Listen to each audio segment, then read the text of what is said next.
मैं मंसूर अहमद सिद्दीकी एडवोकेट। आज हम बात करेंगे विल वसीयतनामे की। वसीयतनामा एक ऐसा दस्तावेज़ है जो आदमी किसी मकान, अपनी संपत्ति, कृषि की भूमि, दुकान जिसका वो मालिक है, अपनी संपत्ति का वसीयतनामा कर सकता है। इस वसीयतनामे के लिए ज़रूरी है कि वो वसीयतनामे की मेन बात ये होती है कि जीते जी इसका मालिक जो है वो वसीयत करता रहता है, और बाद मृत्यु के वसीयतकर्ता के जिन लोगों के पक्ष में ये वसीयतनामा लिखा जाता है उसके मालिक वो हो जाते हैं उसकी मरने के बाद। इस प्रॉपर्टी में वसीयतनामे के प्रूफ करने के लिए दो वसीयतनामे का कर्ता का फ़ोटो लगता है वसीयतनामे पे, दस्तावेज़ पे, और दो गवाह होना ज़रूरी है वसीयतनामे में। उनका भी आजकल ऑनलाइन रजिस्ट्री होती तो उनका भी फ़ोटो लगता, गवाहों का भी फ़ोटो और आधार कार्ड लगता। इस वसीयतनामे को रजिस्टर्ड कराना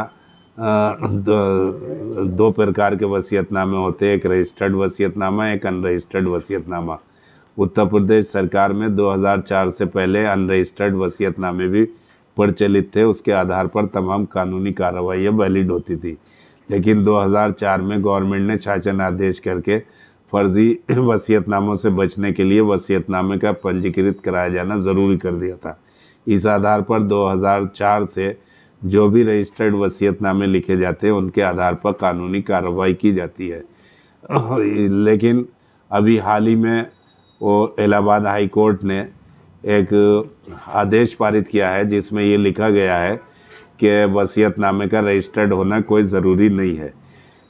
लेकिन उसकी परिस्थितियाँ उस हाई कोर्ट के निर्णय में दर्शाई गई हैं। कोई आदमी अगर बीमार है और अंतिम इच्छा के आधार पर अपनी संपत्ति की किसी को वसीयत करना चाहता है और वो बेड रेस्ट पर है या अस्पताल में है, तो वो अपनी संपत्ति की वसीयत कर सकता है। इन सारी चीज़ों को लेकर जब उस वसीयतकर्ता की मृत्यु हो जाती है तो वसीयतनामे को प्रमाणित करने के लिए एविडेंस एक्ट की सेक्शन 68 के अंतर्गत वसीयतनामे को प्रमाणित करना गवाह द्वारा ज़रूरी है। कम से कम एक गवाह द्वारा वसीयतनामा प्रमाणित किया जाता अदालत के अंदर। अगर कृषि संपत्ति है तो राजस्व संहिता की धारा 35 के अंतर्गत मुकदमा दायर करके वसीयतनामा प्रमाणित कराकर वसीयतनामे के आधार पर दाखिल खारिज होता।